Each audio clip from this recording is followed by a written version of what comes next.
nunca tinha visto ninguém orar de ajoelho. Olá pessoal, sejam bem-vindos a mais um vídeo aqui no canal Osberto. Eu sou Eliana, amazonense na França. Começou o mês de março e nesse mês aqui a gente tem um monte de data comemorativa legal. A começar pela Festa das Avós, que geralmente aqui acontece no primeiro domingo de um mês de março. Essa festa é uma festa relativamente nova.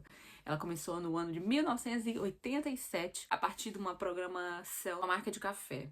Então, a partir desse momento, desse ano, começaram a comemorar o Dia das Avós, geralmente nessa época. A partir desse tempo, como vocês sabem, que no início, no mês de março, começa a primavera, não começa a primavera, é mais ou menos pro 20 e pouco, 24, alguma coisa assim, mas o tempo já começa a ficar bom, né? Bonito de ver, já começa a ficar claro, os dias já começam a ficar mais longos. E uma das flores que aparece nesse primeiro momento é a junquia. E eu vou mostrar pra vocês qual é. Essa daqui é flor do campo, como chamam, né? Ela é uma das primeiras flores que nascem. Deixa eu mostrar aqui. Focou?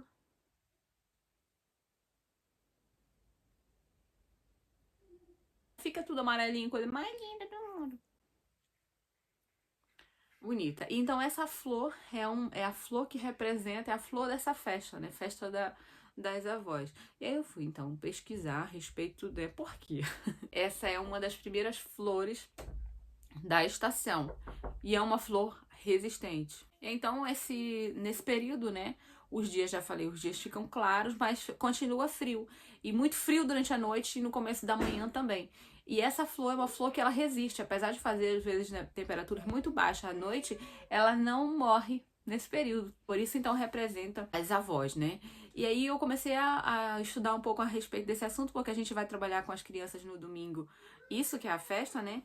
E também estender, pensei, não, por que não estender para o Dia da Mulher, uma vez que é o Dia Internacional da Mulher no dia 8 de março?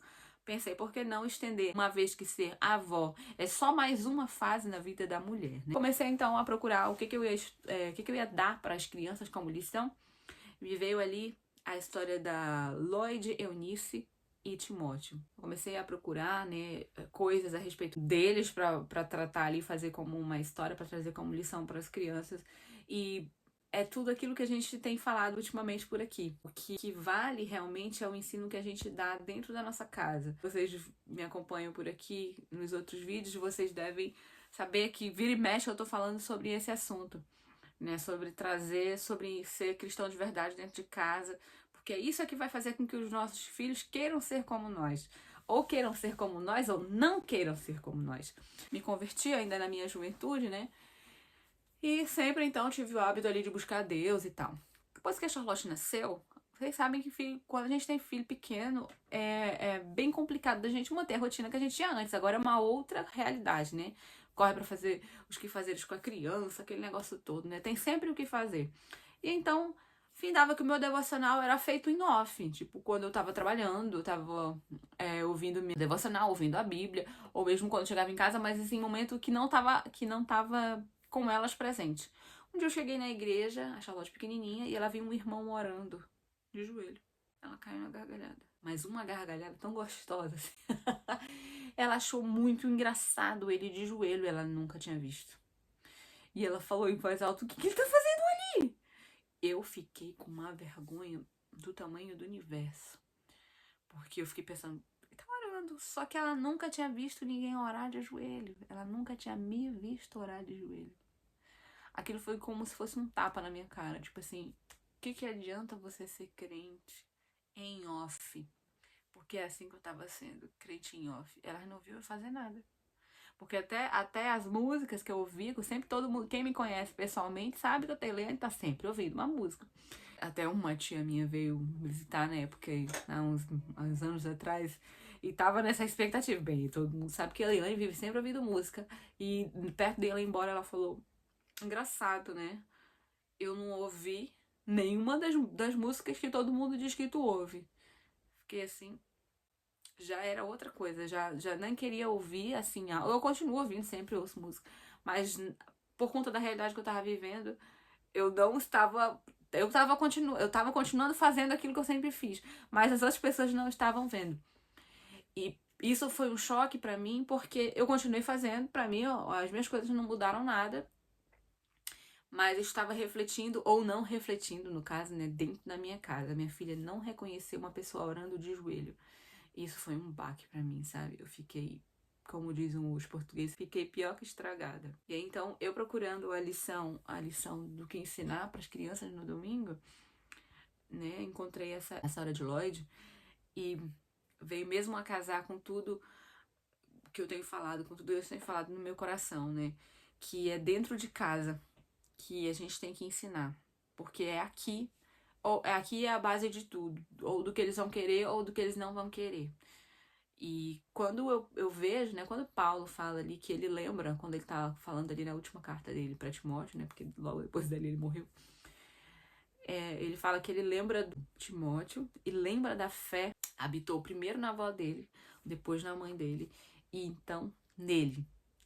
Né? Aí o que me chamou a atenção dentro desse versículo é que ele diz de uma fé não fingida. Ou seja, se tem a fé não fingida, tem a fé que é fingida. E eu fiquei pensando, quantas vezes a gente não tem uma fé fingida, né? Uma casca. O que a gente apresenta, por exemplo, eu vejo muito isso e é o que eu tenho ultimamente falado bastante. É que quantas vezes não é uma casca, a gente ir na igreja, não são coisas que a gente está habituado a fazer, mesmo a da glória a Deus, aleluia, a Bíblia embaixo do braço, né? Quantas vezes isso não é uma casca? Porque quando não é realidade dentro da nossa casa, é o que eu costumo sempre dizer. A nossa casa é que é a nossa igreja. Será que você pode dizer aí pra mim? Escrever aí embaixo, a minha casa que é a minha igreja. É aqui dentro que eu tenho que ser crente de verdade. Tinha um testemunho que eu ouvi na minha infância, até um testemunho muito famoso, que fala exatamente sobre isso, que o garotinho terminou o culto, o garotinho não queria ir embora. E então alguém foi e perguntou pra ele, vai embora, né? Temos que fechar a igreja. E o garotinho vai e diz, ai não, mas é que eu não quero ir não, porque aqui meu pai ele não briga com minha mãe. Aqui eles são gentis um com o outro. Aqui ninguém grita comigo, ninguém briga comigo, da minha família. E esse foi sempre um testemunho que eu ouvi, nem sei se é verdade, mas, né, se aconteceu com certeza na vida de alguém. Mas pra dizer que isso sempre me chamou a atenção, mas eu nunca pensei que pudesse impactar tanto na minha vida assim, um pequeno testemunho. E quando eu li a respeito da história ali de Timóteo, isso só fortaleceu o que o Senhor tem falado realmente no meu coração, né? E que eu quero realmente continuar falando aqui, porque eu acredito que é a nossa missão como mãe, né? Até um outro versículo que Paulo diz que é pra gente perseverar na nossa missão de mãe. Quando a gente consegue enxergar isso como uma missão, a maternidade como uma missão, tudo ganha valor. Tudo ganha o valor que realmente tem. Porque quando eu olho para a maternidade como um peso, as coisas não conseguem avançar. No fim de semana, eu encontrei algumas pessoas e ouvi uma delas falando: eu não me sinto preparada para ser mãe. Eu fiquei pensando nisso, né? Quantas vezes a mulher já não está dentro da maternidade e se diz assim: eu não me sinto preparada para ser mãe, eu não me sinto capacitada para ser mãe. Você não precisa se sentir capacitada, porque você é. Quando você se torna mãe, tem um ditado que diz, né? Com cada filho nasce uma mãe. Porque é assim, é algo que a gente vai aprendendo ao longo do tempo. E nunca ninguém diz, olha, mesmo que as mais velhas nos ensinem, a nossa experiência é a nossa experiência, ela é única, ela é inédita. Quando a gente consegue olhar isso como um potencial, como o que realmente é, como verdadeiramente é, tudo muda de figura. E ainda mais quando a gente consegue olhar com os olhos de Deus, né? E constatar aquilo que é a verdade. Deus deu uma missão para as mulheres, uma missão especial somente para nós. A maternidade, né? Paternidade, a família é ali o conjunto. Mas tem coisa que somente a mãe pode fazer. Né? O pai exerce influência na vida dos filhos perfeitamente, cada um tem seu papel na educação dos filhos, né, como referencial, mas a mãe, se a gente conseguisse ter noção do quão poderosa é a maternidade na vida dos nossos filhos, a gente ia parar de estar com besteira. Né? E o inimigo não quer que a gente saiba disso, ele não quer que a gente desenvolva isso, ele quer que a gente se perca nessas frustrações, que são coisas transitórias, né, passageiras, para que passe a infância dos nossos filhos a correr e a gente lá na frente faça como eu costumo muito ouvir isso. Pessoas já velhas, né, adultas, assim, já idosas, dizendo, ai, poxa vida, na infância do meu filho eu só trabalhei, nunca me ocupei dele. e aí fica esperando do filho algo que a pessoa mesmo não deu, né? Aí fica com aquele bloqueio na cabeça, né? Como se tivesse se parado no tempo, achando, ai, meu filho, a pessoa já adulta, vivendo a vida dela, correndo solta, e a pessoa ainda com aquela mágoa, aquele negócio pendente por não ter vivido ali aquele primeiro momento. Que a gente possa refletir, né, no nosso chamado materno, né? E como eu já falei pra vocês, eu achei muito legal o exemplo da flor que representa mais uma das fases na vida da mulher, que é a fase de vó, né? Engraçado que, como eu já falei, essa flor, apesar quando ela é tida para casa, quando ela vem para casa, quando a gente recolhe ela lá da floresta e traz ela para casa, em casa ela requer cuidado, porque a temperatura da casa é diferente, a gente tem que ver a temperatura da água, tem que pô-la fora no frio para que ela possa durar mais tempo. Mas ela, apesar dela ser delicada, ela é forte. E o cabo dela, gente, o cabo dela tem um aspecto de junco. Isso falou muito no meu coração, porque o junco, a partir do junco, a gente faz muita coisa. A gente faz cesto, faz tapete, faz cama, faz trança, faz corda. Uma infinidade de coisas pode ser feitas a partir do junco. E ver lá se essa flor não expressa realmente o que é uma mãe, o que é uma mulher. Expressa, né? Eu estou encantadíssima com essa história toda da jonquilha. E a gente vai fazer com as crianças a jonquilha em papel, né? Podia muito bem recolher do campo e dizer para cada criança entregar para sua avó, mas vocês já sabem que eu gosto que as crianças façam algum trabalho manual, como fixação da lição, e também para que elas possam estar dando valor, né, para aquilo que elas estão fazendo. Vocês podem estar adaptando. Vou apresentar a história da avó Lloyd e vou contar uma história que a avó Lloyd provavelmente contou para Timóteo, que foi o quê? A vinda do Messias. Então a gente entra ali com um plano de salvação, no final faz apelo para a criança.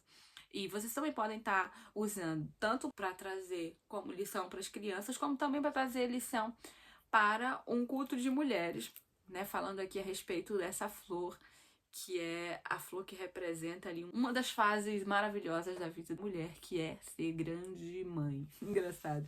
Aqui na França fala grand-mère, grand-mère, mamie, e falam também bonne maman, a mãe boa, né? Que vocês sejam abençoadas com esse vídeo, que Deus abençoe a vida de vocês. Já sabe, se é novo aqui no canal, inscreve, dá um like, compartilha esse vídeo com alguma amiga que você diz, olha, acho que vai gostar de saber disso aqui. Então, vamos lá, abençoe a vida de alguém também.